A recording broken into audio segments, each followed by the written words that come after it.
बिस्मिल्लाहिर्रहमानिर्रहीम। अस्सलाम वालेकुम डियर स्टूडेंट्स। आज बात करेंगे MGT 503 के लेसन नंबर 8 की एडमिनिस्ट्रेटिव व्यू ऑफ मैनेजमेंट। इसके अंदर स्ट्रेट फॉरवर्ड हम जो बात करेंगे वो करेंगे हेनरी फ्यूल की। सबसे पहले हेनरी फ्यूल 1841 से 1925 इसका इरा है। ठीक है, एक फ्रेंच इंडस्ट्रियलिस्ट था और इसने मैनेजमेंट थ्योरीज पे बड़ा ज़्यादा काम किया है। और इसका सबसे जो मेजर रोल है, Fayol's lasting contribution in functional approach to management which is still use to. जो फंक्शनल अप्रोच है मैनेजमेंट की, यानी कि मैनेजमेंट जो फोर फंक्शंस है, प्लानिंग, ऑर्गेनाइजिंग, लीडिंग, कंट्रोलिंग, ये चारों फंक्शंस इसने मुतारक करवाए थे हेनरी फ्यूल ने। और उसके साथ साथ उसने Fayol gives the 14 principles of management which are still being used nowadays. और ये अभी तक यूज हो रहे हैं। ये 14 के 14 प्रिंसिपल नहीं वो पूछता, वो शॉर्ट क्वेश्चन में तीन चार प्रिंसिपल्स के बारे में पूछ लेता है। ठीक है, ये लॉन्ग क्वेश्चन में पूछ लेगा तो 5 से 6 प्रिंसिपल्स कहता है लिखने के लिए। वैसे ज्यादातर इसका ना शॉर्ट क्वेश्चन में क्वेश्चन आता है, लॉन्ग क्वेश्चन में नहीं आता। ठीक है, खैर, हमारे पास जो 14 प्रिंसिपल्स हैं ये चूंकि इनकी कोई तफसील डिस्कस करने की जरूरत नहीं है, बहुत सी चीज़ों का हमें पहले ही पता होता है। तो सबसे पहले है जी डिवीजन ऑफ वर्क। ठीक है, वर्क डिवाइड होगा तो काम एफिशिएंटली होगा। वर्क डिवाइड नहीं होगा तो काम एफिशिएंटली नहीं हो सकेगा। 1 मिनट होल्ड कीजिएगा कहा। जी sir.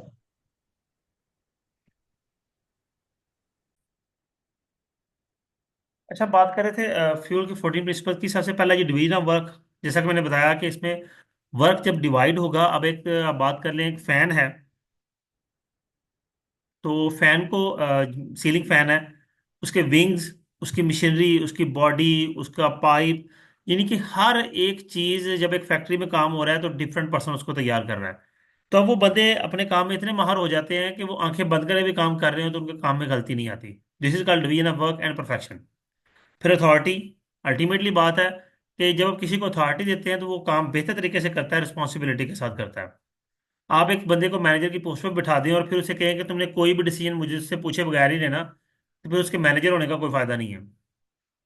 Discipline. Employees must obey and respect the rules that govern the organisation. Employees जो हैं वो ऑर्गेनाइजेशन रूल्स को ओबे करेंगे। ठीक है, तो वो ऑर्गेनाइजेशन के लिए भी बेहतर होगा। Unity of command. एक बंदा एक ही बंदे को जवाब देगा। ठीक है, यानी कि एक मैनेजर है, उसके अंडर दो तीन लोग काम कर रहे हैं। अब जो सीनियर मैनेजर है या जनरल मैनेजर है या वो डायरेक्टर है कंपनी का, वो भी उसी बंदे से पूछ रहे हैं, मैनेजर भी पूछ रहा है, जनरल मैनेजर भी पूछ रहा है, तो वो बंदा ठीक से काम नहीं कर पाएगा। यूनिटी ऑफ कमांड होगी, चेन ऑफ कमांड प्रॉपर होगी कि जो डायरेक्टर है वो जनरल मैनेजर से पूछे, जनरल मैनेजर मैनेजर से पूछे और मैनेजर अपने सबॉर्डिनेट से पूछे, तो काम प्रॉपर हो पाएगा। उसे भी पता होगा कि मैंने किसे जवाब देना है, मैनेजर को पता है कि मैंने किससे पूछना है और किसको बताना है। Unity of direction. ठीक है, कि काम का पता हो कि क्या करना है। इसको आप बेहतर तरीके से ये अंडरस्टैंड करते हैं जो जॉब डिस्क्रिप्शन डिफाइन होती है, कि जिस बंदे को जिस जॉब के लिए रखा है उसे पता हो कि मैंने यही काम करना है। उसके बाद है subordination of individual interest to the general interest. The interest of an one employee group of employees should not take precedence over the interest of the organisation. किसी एम्प्लॉय या ग्रुप ऑफ एम्प्लॉयज का जो interest है वो organisation के interest के against नहीं होना चाहिए, वही होना चाहिए जो ऑर्गेनाइजेशन का है। रेमुनेशन। ठीक है, workers must pay a fair wage. फिर सेंट्रलाइजेशन है, this term refer to the degree to which subordinates are involve in decision making. अब यहाँ पे क्या है कि सेंट्रलाइजेशन जब होगी तो जो सबऑर्डिनेट्स हैं उन्हें डिसीजन मेकिंग में ऐसा इन्वॉल्व नहीं किया जाता। हाँ, जहाँ पे डिसेंट्रलाइजेशन है वहाँ पे हर बंदे को इख्तियार दिया जाता है और उसे कहीं ना कुछ हक हासिल होता है कि वो कोई फैसला ले सके। फिर स्केलर चेंज एक तरतीब के साथ, ये इसे चेन ऑफ कमांड भी कहते हैं। स्केलर चेंज जो है the line of authority of from top management to lower lower ranks. Order.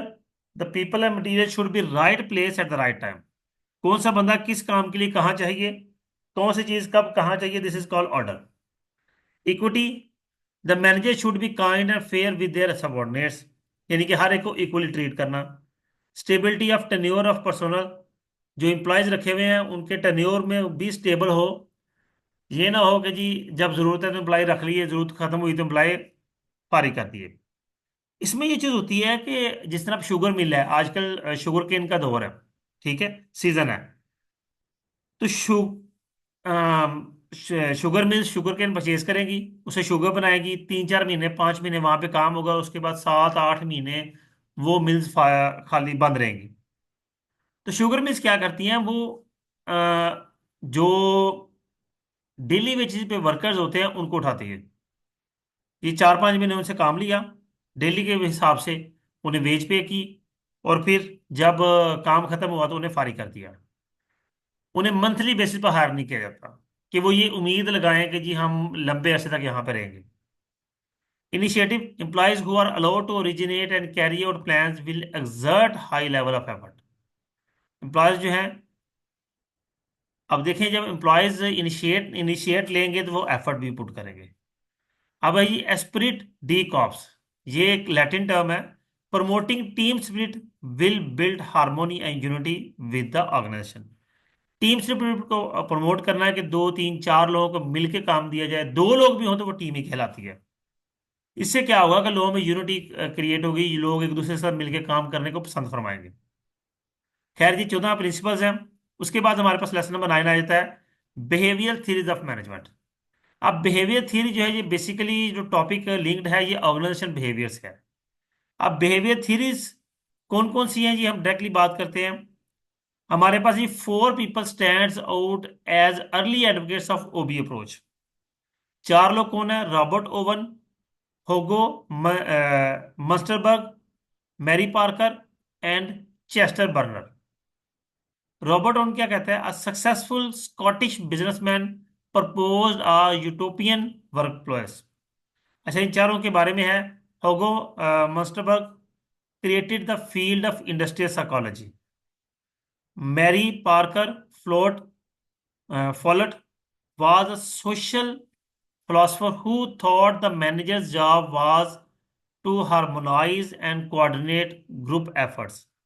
यानी कि इन चारों लोगों ने 4 मुख्तलिफ ऑर्गेनाइजेशन बिहेवियर की फील्ड में काम किया। एक ने साइकोलॉजी में काम किया, एक ने यूटोपियन वर्क प्लेस पे। अभी यूटोपियन है, इसका मीनिंग देखते हैं कि ये क्या होता है। यूटोपियन,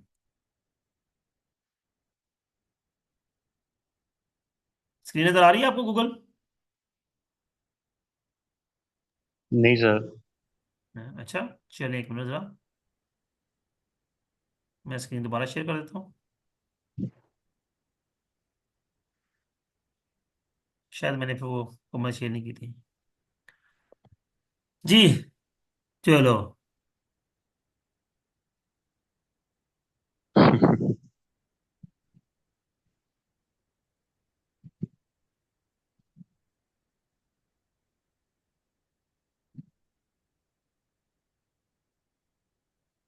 नकाबले अमल, ओके जी, मिसाली रियासत, अच्छा, यूटोपिया, वैसे इसका मतलब है नकाबले अमल।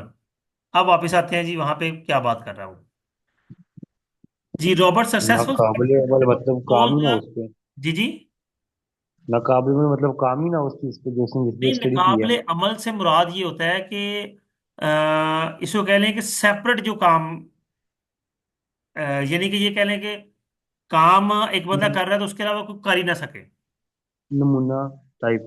ठीक है। के नमूने। Basically in short Robert oven ने किया क्या था कि इसने कहा था कि एक बंदा अगर आप, जिस तरह उसने हेनरी फूल ने प्रिंसिपल्स दिए उसमें वर्क स्पेशलाइजेशन के हवाले से, ठीक है, डिवीजन ऑफ वर्क के जी हवाले से। तो जी इसने ये जी। कहा था कि डिवीजन ऑफ वर्क तो हो, लेकिन आप एक बंदे को एक ही काम सिखाने के साथ किसी और बंदे को भी उस काम में लगाएं। ठीक। यानी कि अगर वो बंदा आपको ताकि। अनफॉर्चुनेटली छोड़ के जाता है तो आपका काम ना रुके, आपके पास बैकअप पे बंदा तैयार हो। यानी कि हर बंदे को 2 कामों में आपने एक्सपर्ट रखना है। ये बेसिक इसका ठीक। जो साइकोलॉजी थी वो ये थी, जो पर्पस था। ठीक है, आगे ले जी। हॉगो मस्टरबर्ग, ये इसका डेट ऑफ टेन्योर है। टेन्योर याद रखना बड़ा जरूरी है, क्योंकि मैंने बताया कि एमसीक्यूज में आने के चांस होते हैं। इसको कहते हैं ये फादर ऑफ इंडस्ट्रियल साइकोलॉजी। ये समझ लेंगे आपका पूरा एक एमसीक्यूज है इसमें से।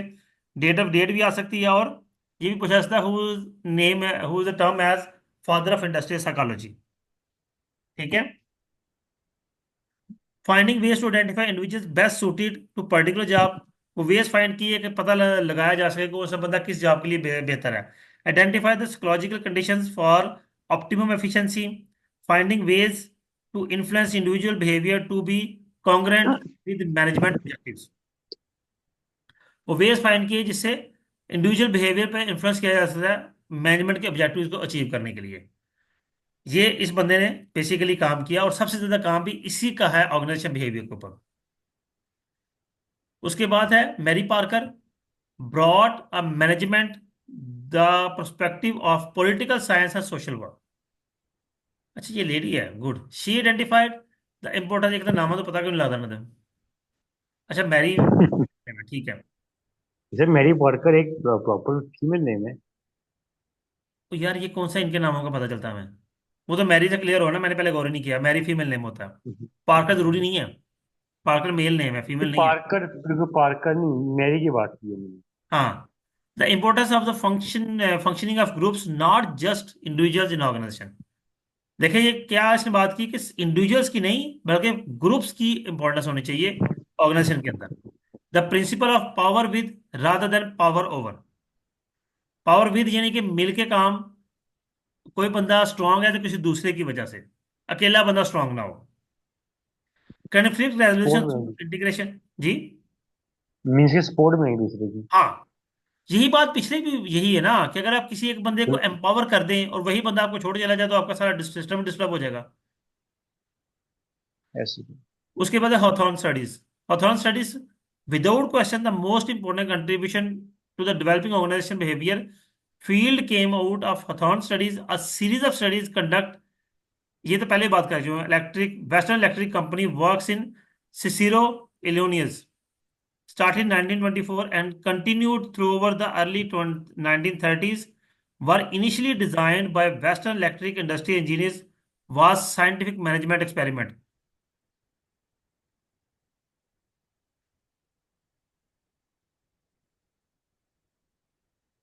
जी, ये मैं कहा हथौन स्टडी की बात कहाँ पे हो रही है। Hawthorne study reflect the scientific management tradition of seeking greater efficiency by improving the tools and methods of work, in this case lighting. अच्छा, यहाँ पे जो हथौन स्टडीज है, इन्होंने बेसिकली इस स्टडी ने ये बात कही थी कि अगर आप अपनी एफिशिएंसी को और इफेक्टिवनेस को बेहतर बनाना चाहते हैं तो आपको नए टूल्स नए मेथड्स को यूज करना होगा, अपने टूल्स टेक्निक्स को इम्प्रूव करना होगा। ठीक है। इसकी अगेन मुझे वही ठीक बात है। ये जहन में आ गई कि 2011 में मैं जॉब कर रहा था वहां पे। क्या नाम उसका, college, school. Master master power point में। तो वहां अच्छा। पे क्या हो रहा था कि जो MS ऑफिस को यूज कर रहे थे 2011 की, मैं आपको बात सुना रहा हूँ, 11-12 की। उस वक्त जी। ऑफिस 2007 भी आ चुका था, ऑफिस 2010 भी आ चुका था, लेकिन वो स्टिल ऑफिस 2003 यूज कर रहे थे। तो मैंने जब उनसे, और मजे की बात ये नहीं थी कि वो 2003 यूज कर रहे थे, मजे की बात ये थी कि जब मैंने उनसे डिस्कस किया कि आप 2011-12 में इतना पुराना ऑफिस यूज कर रहे हैं, तो मुझे, यानी कि जो मेरा सीनियर था, उससे मैंने बात की। जी। तो वो कहता है कि जनाब अभी 6 महीने पहले बड़ी काविज के साथ मैंने 2003 इंस्टॉल करवाया, ये ऑफिस 97 यूज कर रहे थे। यानी कि ठीक है। 2010-11 में ये ऑफिस 97 यूज कर रहे थे। वाह। ये ये रहा। पीछे आप एग्जांपल दीजिए ना यूटोपियन की, कि किसी एक बंदे पे नहीं, कुछ लोगों को काम आना चाहिए सेम। जब हाँ। ये, जो मेरा डिपार्टमेंट है ना, जब ये हम्म, हमारी फील्ड में एसपा नया नया आया था, तो इतने लोगों को कंप्यूटर का पता नहीं, चंद ही WP हुआ करते थे ऑफिस एडमिन। सही है। तो एक साइड था वहां पे, एक ही ऑफिस एडमिन था, तो उसकी शादी आ गई थी। हम्म। और किसी को काम आता नहीं कंप्यूटर का, तो उसकी बारात वाले दिन उसके घर से लेके आए कि पहले काम कर फिर तुम्हें बात करना। आज देख लो फिर अब अगर बंदा रिप्लेसमेंट होती तो ना उसे परेशानी होनी ये थी ना मतलब, ऑर्गेनाइजेशन को ये परेशानी होनी थी। बिल्कुल बिल्कुल बिल्कुल। जी, अब हम आगे बात करेंगे मैं मोटिवेशन थीरीज के ऊपर। अब्राहम मैस्लो, इसने सबसे पहले मैस्लो हायरार्की थ्योरी या नीड थ्योरी बनाई थी। इसने मोटिवेशन थ्योरी डेवलप की थी, और सबसे पहली जो मोटिवेशन थ्योरी बनाई थी इसी ने बनाई थी, Maslow hierarchy of need theory. इसमें उसने 5 नीड्स की बात की थी। अगर वो थ्योरी आपको याद हो तो ठीक है, नहीं तो हम अभी देख लेते हैं।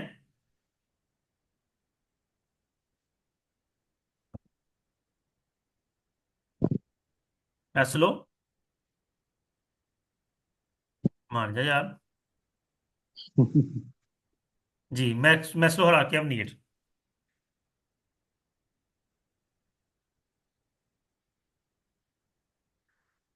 अच्छा, ये जो थ्योरी है इसमें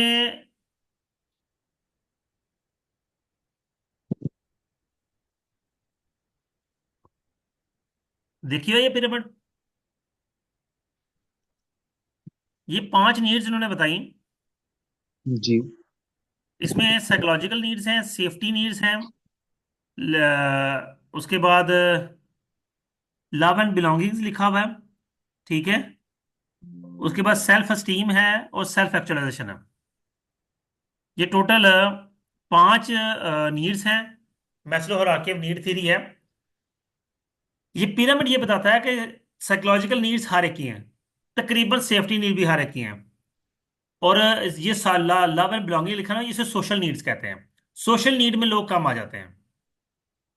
अब देखो जो टपरी वास होते हैं, जो झुग्गियों में रहते हैं, साइकोलॉजिकल जी जी सेफ्टी जी। नीड तो उनकी भी है, लेकिन सोशल जी। नीड उनकी इतनी नहीं है, उन्हें सोशल सोसाइटी वगैरह से इतना कंसर्न नहीं होता। उसके बिल्कुल बाद बिल्कुल। जो सेल्फ एस्टीम सेल्फ एक्सप्लोरेशन है, ये टॉप मैनेजमेंट के लिए आ जाते हैं। जो मैनेजर लेवल के लोग होते हैं उन्हें इस चीज पे ज्यादा होता है।